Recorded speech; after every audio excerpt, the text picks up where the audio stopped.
ઉમેદવારી મુદ્દે ક્ષત્રિય સમાજનો વિરોધ યથાવત છે। જામનગરમાં ક્ષત્રિય મહિલાઓની અટકાયતનો વિરોધ કરવામાં આવ્યો। રાજકોટ ભાજપ કાર્યાલય ખાતે પરંપરાગત પાઘડી સાથે રજૂઆત કરવા માટે ક્ષત્રિયો પહોંચ્યા। ક્ષત્રિય સમાજના આગેવાનોનું નિવેદન, જેમાં પાઘડી અને સાડીમાં માથે ઓઢવું અમારું સન્માન છે। ભાજપ અને પોલીસ ઇરાદાપૂર્વક અમને ઉશ્કેરી રહ્યા છે। જો હવે અમારી અસ્મિતા પર પ્રહાર કરાશે તો રસ્તા પર ઉતરીશું, તેમ પણ નિવેદન આપતા ક્ષત્રિય આગેવાનો। ક્ષત્રિય અસ્મિતા સંમેલનને લઈને રાજપૂત અગ્રણી પીટી જાડેજાએ પણ નિવેદન આપ્યું છે। આ દિવસે ક્યારેય વિચારી ન હોય તેટલી જનમેદની એકત્રિત થશે તેવો દાવો કર્યો। સૌરાષ્ટ્રના રાજવીઓ, સામાજિક સંસ્થાના અગ્રણીઓ અને રાજપૂત સમાજના લોકો અહીં હાજર રહેશે।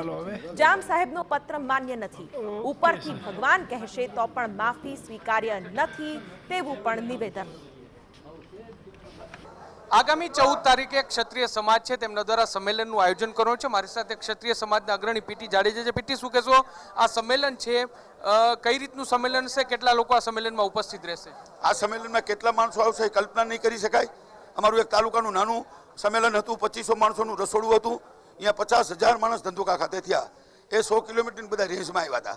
આ આખા ગુજરાતમાંથી તમામ જિલ્લાઓમાંથી 600 કિલોમીટર રેન્જમાંથી આવશે।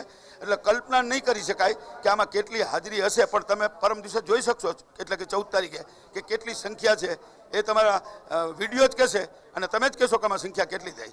પણ હું માનું છું કે અસંખ્ય, કે કલ્પના ન કરી શકાય એટલી સંખ્યા થશે। કોણ કોણ લોકો ઉપસ્થિત રહેશે અને શું માંગ ત્યાં કરવામાં આવશે? ઉપસ્થિત રાખવા માટે અમે જનરલ જે કોઈ મેળવવામાં આવશે, એક જ વાત છે, જે વાત છે પરસોત્તમભાઈની ટિકિટ રદ થાય, બસ। આજ આંદોલન છે, જ્યાં સુધી ટિકિટ રદ નહીં થાય ત્યાં સુધી આંદોલન ચાલુ રહેશે, કારણ કે જે રીતે એ પ્રચાર કરી રહ્યા છે ભાજપ મક્કમ હોય એવું દેખાઈ રહ્યું છે। આ તો કાંઈ વાંધો નહીં, 16 તારીખે ફોર્મ ભરશે, પછી રણનીતિ નવી કળાશે।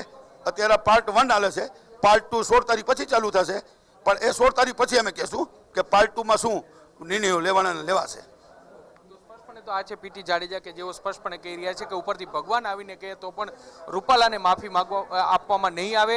રૂપાલાને એક જ આખા વિવાદનો અંત થઈ છે જ્યારે તેની ટિકિટ છે તે રદ થાય। જોવાનું રહેશે કે સમગ્ર મામલે હવે કયા પ્રકારનો વળાંક છે તે આવે છે। કેમેરા પર્સન ભાવેશ લશ્કરી સાથે મોહિત ભટ્ટ, TV9 રાજકોટ।